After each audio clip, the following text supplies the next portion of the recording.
దేవుని నామానికి వందనాలు. మీ అందరికీ కూడా దేవుని నామమున శుభములను తెలియజేస్తున్నా. మీ అందరికీ కూడా శుభము కలుగును గాక. దేవుడు మిమ్మల్ని దీవించును గాక. గడిచినటువంటి సమయమంతా కూడా దేవుడు మనల్ని కాచి కాపాడినాడు. ప్రతి అవసరతాకర తీరుస్తుంటున్నాడు. మంచి ఆయురారోగ్యములను దయచేసినాడు దేవుడు. అడగక మునిపే ఎన్నో మన జీవితంలో దేవుడు అక్కరలు తీరుస్తూ తోడుగా ఉండి నడిపించినటువంటి వాడై ఉన్నాడు. అట్టి దేవుడి ఎదుట మన జీవితం ఏ విధంగా ఉండాలా అనేటటువంటిది, ఏ విధంగా ఉంటుంది అనేటటువంటిది మనము పరీక్షించుకుంటూ వెళ్ళవలసినటువంటి అవసరత ఉన్నది. అతి విధమైనటువంటి ప్రార్థన, అతి విధమైనటువంటి ఆత్మీయమైనటువంటి ఎదుగుదల మన జీవితంలో ఉండవలెనని ప్రభు పేరట మనవి చేస్తూ ఉంటున్నాను. దేవుడిచ్చినటువంటి ఒక సమయం ముందు కీర్తన 60వ అధ్యాయమును మనము ఈ దినమున ధ్యానించుకుందాం. ఈ కీర్తన ఒక బలమైనటువంటి యుద్ధం జరిగినాక దావీదు రచించినటువంటి కీర్తన. దావీదు 12,000 మందిని చంపి తిరిగి వచ్చిన తరువాత దావీదు రచించినటువంటి కీర్తన. ఇది ఒక ఉపదేశ కీర్తనగా చెప్పబడతా ఉంది. ఇక్కడ దావీదు ఈ కీర్తన ధ్యానిస్తున్నప్పుడు అసలు ఎందుకు ఈ యుద్ధం వచ్చింది, ఏ విషయంలో మేము దేవునికి విరోధంగా జీవించినాం, ఎందుకు మా పరిస్థితి ఇలా మారిపోయింది అని దావీదు దేవుని దగ్గర పరిశీలించుకోవడము మనం ఇక్కడ చూడవచ్చు. చూడండి ఒకసారి 1వ వచనము, దేవా మమ్ము విడనాడియున్నావు, మమ్ము చెడగొట్టియున్నావు, నీవు కోపపడితివి, మమ్ము మరలా బాగు చేయుము. దేవుని సన్నిధిలో దావీదు దేవుణ్ణి అడుగుతున్నటువంటి ఒక ప్రశ్న ఈ కీర్తన ప్రారంభంలో మనకు కనబడతా ఉంది. విడనాడినావు ప్రభువా, చెదరగొట్టినావు, కోపపడినావు అని 3 విషయాలు దావీదు చెబుతా ఉంటున్నాడు. ఇక్కడ మమ్మను ఎందుకు విడిచిపెట్టినావని దేవుణ్ణి ప్రశ్నించడం లేదు. మరి ఒకసారి గమనించాలా. ఇక్కడ దావీదు గారు, ప్రభువా మమ్మను ఎందుకు చెడగొట్టినావు, ఎందుకు విడిచిపెట్టినావని దేవుని ప్రశ్నించడం లేదు, కానీ తన బాధని దేవుడితో చెబుతున్నాడు. అంటే దావీదు ప్రార్థన దేవుని యందు గౌరవప్రదంగా ఉంటుంది. దేవుని నామానికి స్తోత్రములు, హల్లెలూయా. ఏమండి, అదే ఒకవేళ మన జీవితాల్లో గనక, అనేకుల జీవితాల్లో గనక ఏదైనా యుద్ధములు వచ్చినట్టయితే, ఏదైనా ఆపదలు కలిగినట్టయితే, ఏవైనా వ్యతిరేకతలు కలిగితే దేవుణ్ణి ఎందుకు అని ప్రశ్నించేటటువంటి వారంగా ఉంటాం. కానీ ఇక్కడ దావీదు గారు ప్రశ్నించడం లేదు దేవుణ్ణి. తనకు తాను పరీక్షించుకుంటూ దేవుని యొద్ద బాధపడతా ఉంటున్నాడు.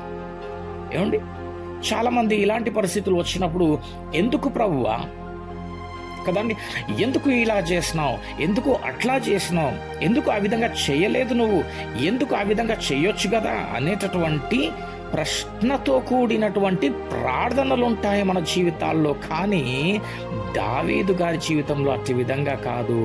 ఎందుకు జరిగినాయి ఈ యొక్క యుద్ధములు అని తనకు తాను పరీక్షించుకుంటూ దేవుని యొద్ద తన బాధను వ్యక్తం చేస్తూ ఉంటున్నాడు ఆయన. దావీదు ప్రార్థన దేవుని యందు ఎట్లా ఉంటుందండి, గౌరవప్రదంగా ఉంటుంది. జ్ఞాపకం పెట్టుకోవాలా. దేవుడు ఎంత గొప్పవాడో గ్రహించి అంతే గౌరవంగా దావీదు మాట్లాడుతున్నట్టు ఇక్కడ మనము గమనించవచ్చు. ప్రభువా నీవు తోడుగా ఉంటే, విడిచిపెట్టకపోతే మా జీవితంలో ఈ యుద్ధాలు రావు ప్రభువా, ఈ కష్టాలు వచ్చి ఉండేవి కాదు, ఈ పోరాటాలు వచ్చి ఉండేవి కాదు ప్రభువా. నీవు మమ్మల్ని విడిచిపెట్టినావు కాబట్టే మా పరిస్థితి ఇలా అయిపోయింది. మమ్మల్ని చెదరగొట్టినావు, నీవు కోపపడ్డావు, మమ్మను మరలా బాగు చేయు నాయనా.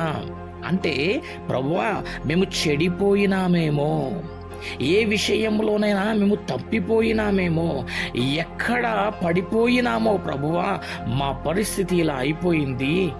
సమాధానంతో ఉండవలసినటువంటి మా జీవితాలు, ఏమంటే సంతోషంతో ఉండవలసినటువంటి మా జీవితాలు, నెమ్మదితో ఉండవలసినటువంటి మా జీవితాలు భయంకరమైనటువంటి యుద్ధములతో నింపబడడానికి కారణం మేమెక్కడ పడిపోయామో, ఎక్కడ చెడిపోయినామో మమ్మును మరలా బాగు చెయ్యు ప్రభువా. ఎంత బాగుందండి! దేవుని ఎదుట ఇటు విధమైనటువంటి ప్రార్థన ఎంత బాగుంది! మన జీవితాల్లో కలిగేటటువంటి ఆపదలను బట్టి, వ్యతిరేకమైనటువంటి పరిస్థితులను బట్టి ఇట్టి విధమైన ప్రార్థన చేయువారమై ఉండాలి. ఏ విధమైనటువంటిది ప్రభువా? ఇట్టి విధమైనటువంటివి నా జీవితంలో, నా కుటుంబంలో ఈ అల్లరితో కూడినటువంటివి, ఈ అసమాధానంతో కూడినటువంటివి, ఈ యుద్ధములతో కూడినటువంటివి, నెమ్మది లేని తనములు నా కుటుంబంలో ఉన్నటువంటి దానికి గల కారణం నేనెక్కడో పడిపోయినాను ప్రభువా, నేనెక్కడో చెడిపోయినానేమో ప్రభువా నన్ను తిరిగి కట్టుమని దేవుణ్ణి ప్రార్థన చేయువారమై ఉండాల. నన్ను, నా కుటుంబాన్ని మరలా బాగు చెయ్యు ప్రభువా అని దేవుణ్ణి ప్రార్థన చేయువారమై ఉండాల. దేవునికి స్తోత్రం, హల్లెలూయా. ఈ విధంగా అనగలగాల, ఈ విధంగా ఒప్పుకొనగలగాల. కానీ మానవుడు ఒప్పుకోడు. నిజంగానే ఒక వ్యక్తి దేవుని ఎదుట గనక నమ్మకమైనటువంటి జీవితం జీవిస్తున్నట్టయితే ఏ యుద్ధములు రావండి, ఎవరితో గొడవలు రావు, ఏ కష్టము రాదు, ఏ బాధ రాదు, దేవుడు రానివ్వడు.